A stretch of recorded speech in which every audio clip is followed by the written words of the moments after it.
Hello friends, good to see you all on another video.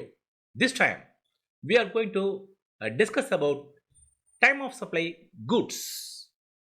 Generally, what is the time of supply with regard to goods? See, there are only few charges like forward charge where we raise an invoice and send the goods and charge the tax. Reverse charge where we receive the goods or services whereby after receiving the goods or services we have to pay the tax under the reverse charge.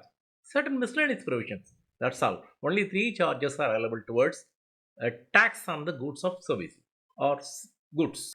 Number one, default rule. What is default rule? Basically, when we are selling any goods, when we have to raise the invoice, normally along with the goods, suppose if you send the goods under piecemeal, maybe in the final lot, you may have to send the invoice. Anyway, along with the goods, the invoice need to be sent.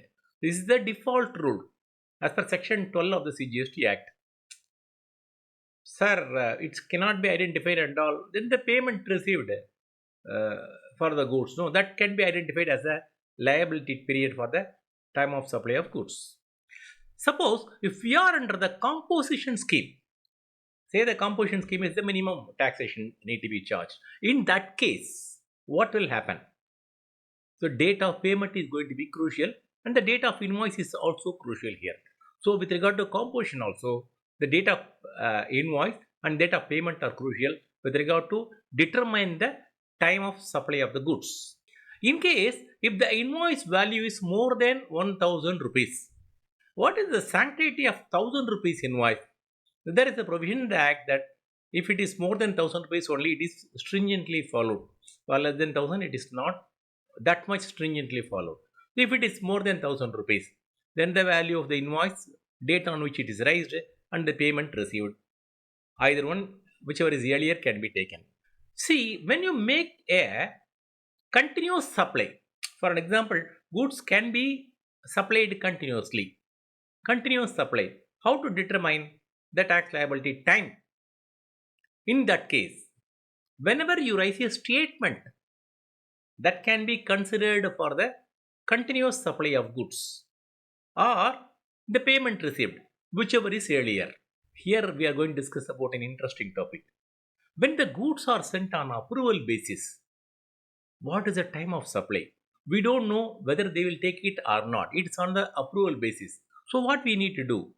There is a provision when the goods are sent on approval basis, 6 months time is allowed for time of supply of goods, raising an invoice or taking a liability over that. What about the RCM? As we have explained the second machinery provision, there is an RCM liability for the goods. So what about the RCM? How to determine the time of supply of goods under the RCM?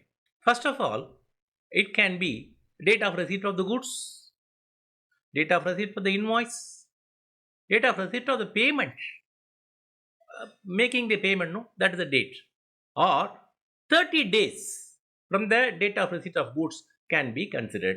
These are all the parameters with regard to RCM that we need to pay. What happened to the vouchers?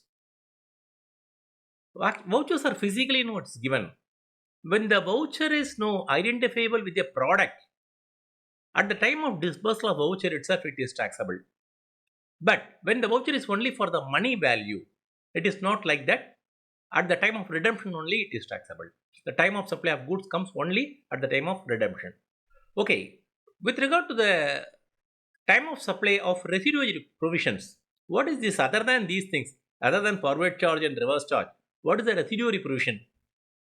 This comes very simply. Whenever you raise or file a return of GST, the liability automatically starts. When the return is filed, the liability starts. The time of supply of goods will start.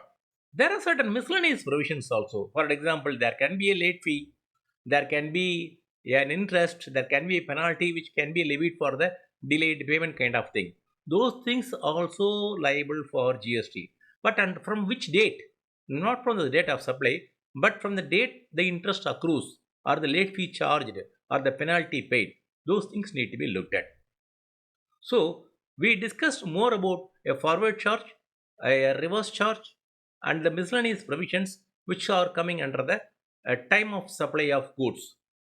Hope you would have enjoyed this video. Uh, Subscribe our channel, like our channel, share your views on this. We are here to help you a lot in this regard. We'll meet you in the next video. Thank you very much.